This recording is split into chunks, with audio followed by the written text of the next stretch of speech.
Hello students, good morning. இன்னைக்கு நம்ம journey of a letterல வந்துட்டு question answers பார்க்க போறோம். The first question is who go to Canada? Who go to Canada? Answer பாருங்க. Manoj goes to Canada. Manoj தான் இப்ப Canada போனோம். So Manoj goes to Canada.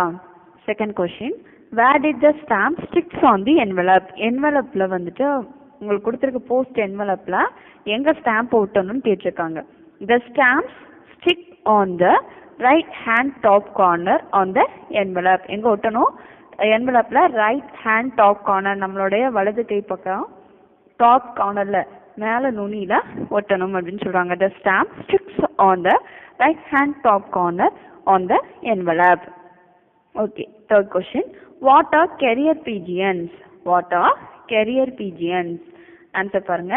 Pigeons trying to return home from any place. They are called carrier pigeons. Pigeonsல என்ன பண்ணும்? எங்க இருந்தாலும் போயிட்டு return ஹோமுக்கே அவங்களோட வீட்டுக்கே வந்துரும். அதுதான் என்னன்னு சொல்றாங்க? carrier pigeons அப்படின்னு சொல்லி சொல்றாங்க. Okay, thank you.